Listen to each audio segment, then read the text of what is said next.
प्रेक्षकांचं पुन्हा एकदा स्वागत. लोकसभा निवडणुकीची पहिली मतदानाची फेरी 19 एप्रिलला झाली. आता दुसरी 26 एप्रिलला होते आहे. पहिल्या फेरीमध्ये मतदानात घट झाली ती गेल्या निवडणुकीच्या तुलनेत असं सांगितलं जातं. जवळपास 4 ते 4.5% दरम्यान ही घट झाली, परंतु तरीही सरासरी मतदान हे 62% पुढे झालेलं आहे. 62% मतदान हे देशामधलं खूप चांगलं मतदान आहे. मात्र या मतदानाच्या काळामध्ये काही गोष्टी पुढे आल्या, परंतु त्या गोष्टी आपण प्रत्यक्षात चर्चेला घेण्यापूर्वी आपण या गोष्टीला पाहूया की आज आणि गेल्या काही दिवसांपासून समाज माध्यमांमध्ये असेल, प्रसार माध्यमांमध्ये असेल, की भारतीय जनता पक्षाने 400 पारची घोषणा केली आणि दलित समाजात अस्वस्थता निर्माण झाली की संविधान बदलाची ही भाषा आहे. अर्थात महाराष्ट्रातील प्रमुख आंबेडकराईट विचारांचे नेते ॲडव्होकेट बाळासाहेब आंबेडकर यांनी देखील आपल्या मंचावरून ही गोष्ट सांगितली की भारतीय जनता पक्षाचं किंवा मोदींचं 400 पार हे केवळ संविधान बदलण्यासाठीची ही भाषा आहे असं सांगितलं. पण प्रत्यक्ष पहिल्या फेरीचं मतदान झालं. या मतदानाच्या पूर्वी इंडिया आघाडी आणि राज्यातील वंचित बहुजन आघाडी यांच्यामध्ये चर्चाही झाली. हे पक्ष एकत्र यावेत, एकत्र लढावेत असा प्रयत्न झाला, परंतु ते झालं नाही. मग प्रश्न असा पडला की आंबेडकरी समाजाचं किंवा आंबेडकरी विचारांचं जे मतदान आहे, हे मतदान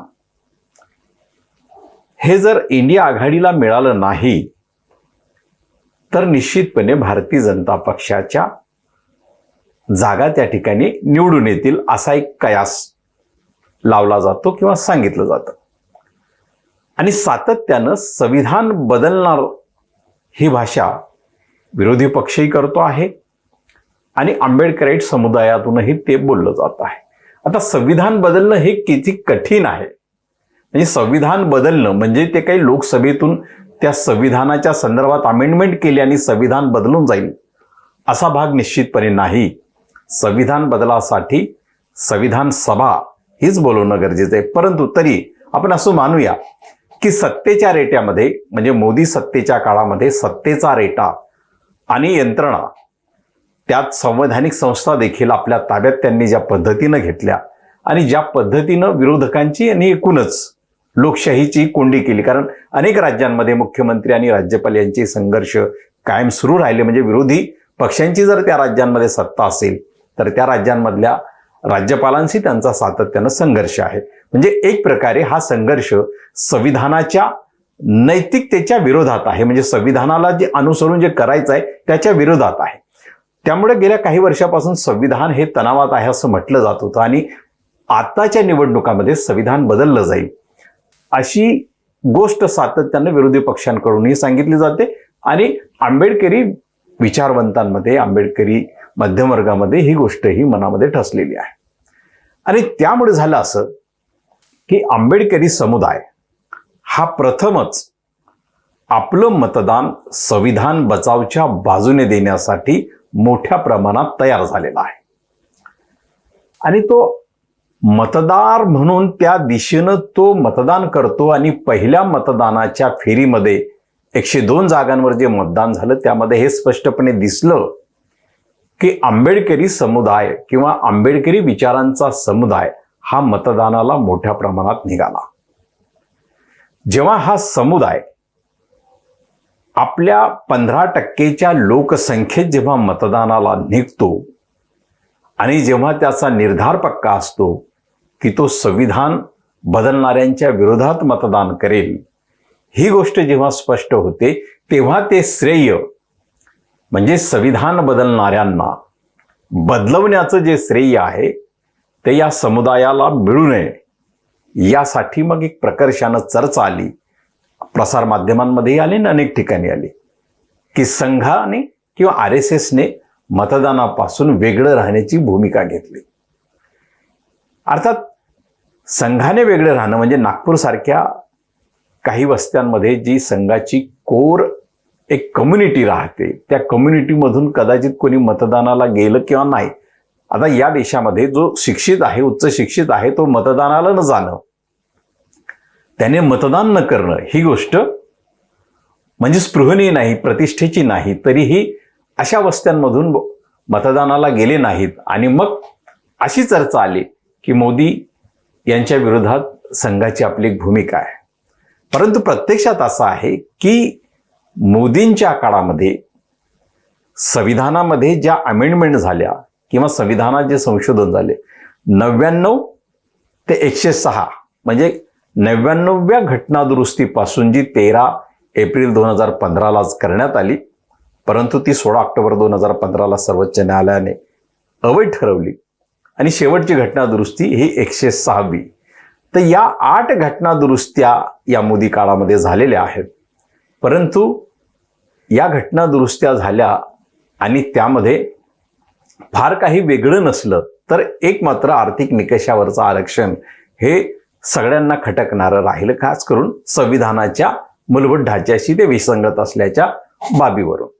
अर्थात तो प्रश्न आता आजचा चर्चेचा नाहीये, परंतु आंबेडकरी समुदाय ज्या संख्येने मतदानाला निघतो आहे, ज्या पद्धतीनं तो संविधान बदलाविषयीची चिंता करतो आहे आणि त्या विरोधात आपलं मतदान देण्यासाठी तो अशा पक्षांना देतो आहे, तो अशा उमेदवारांना देतो आहे जे भारतीय जनता पक्षाच्या विरोधात निवडून येण्याची जास्त खात्री आहे.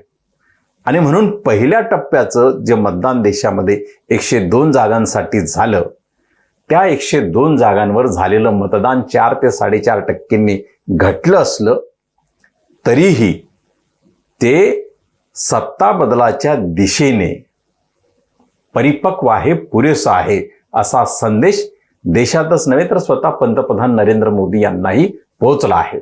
आणि म्हणून पहिल्या फेरीच्या मतदानानंतर पंतप्रधान नरेंद्र मोदी यांची देखील भाषा काहीशी हेट स्पीचमध्ये येणारी, विद्वेषपूर्ण असणारी, धर्मांमधलं ध्रुवीकरण करणारी अशी राहिली. 4.5 ते 5% मतदान घटूनही जर सत्ता बदलाची प्रक्रिया 102 मतदारसंघांमधून दिसून येते आहे तर याचाच अर्थ हा होतो की आंबेडकरी समुदायाने जे मतदान केलं आहे ते मतदान, आंबेडकरी विचारांच्या मतदारांनी जे मतदान केलं आहे ते मतदान सत्ता बदलाच्या दिशेने पुरेसं आहे. किंबहुना असं म्हणता येईल की लोकशाहीवादी समुदायाचा जो पलडा दिसला या निवडणुकीमध्ये 102 मतदारसंघांत तो अधिक आहे.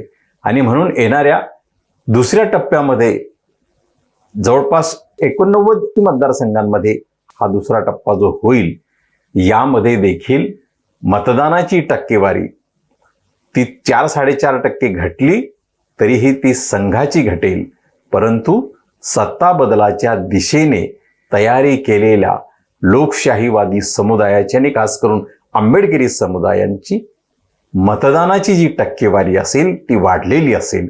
मतदानाच्या संदर्भात बऱ्याच वेळा उदासीन असलेला हा समुदाय अनेक वर्षानंतर किंवा अनेक निवडणुकीनंतर उत्स्फूर्तपणे मतदानाला जातो आहे. तो उत्स्फूर्तपणे यासाठी जातो आहे की त्याने हे ठरवलेलं आहे की संविधानावर घाला घालणाऱ्या किंवा संविधानाला धोका निर्माण करणाऱ्या कोणत्याही शक्तींना बदलण्याशिवाय आम्ही स्वस्थ बसणार नाही.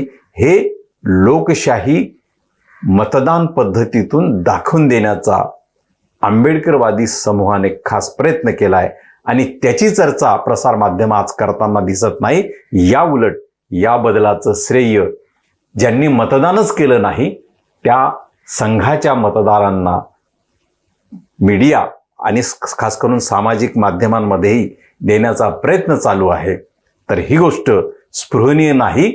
या देशातला SC, ST, OBC, अल्पसंख्याक यांच्या मतांमध्ये आणि खास करून वरच्या उच्च जातीयांमधलेही लोकशाहीवादी जे घटक आहेत त्यांनी देखील अशा सर्व घटकांनी जे ठरवलेलं आहे, परंतु त्यांच्या सगळ्यांच्या ज्या नजरा प्रामुख्याने खिळलेल्या आहेत की संविधान हा शब्द जरी आला त्या ठिकाणी आपलं तन मन धन सगळं अर्पण करून देणारा समूह जर या देशामध्ये जर कुठला असेल तर तो निश्चितपणे आंबेडकरवादी समूह आहे. आणि म्हणून या समूहाच्या कडे सगळ्यांच्या आशा पल्लवित झालेल्या आहेत आणि हा समुदाय मतदानासाठी मोठ्या संख्येने बाहेर पडलेला आहे. हीच संविधान बचावसाठी सर्वोच्च शक्ती आहे आणि सत्ता बदलासाठी ही मोठी गोष्ट आहे. आणि ही गोष्ट माध्यमं आणि समाज माध्यमं या दोघांनीही लक्षात घेणं गरजेचं आहे. त्यामुळे उद्या जर कुठलाही बदल सत्ता व्यवस्थेमध्ये झालाच तर त्याचं निश्चितपणे श्रेय हे आंबेडकरवादी मतदारांनाच असेल, यामध्ये कोणतीही शंका नाही. धन्यवाद. आमचा हा व्हिडिओ आवडला तर शेअर करा आणि आमचं चॅनलही सबस्क्राईब करा. धन्यवाद.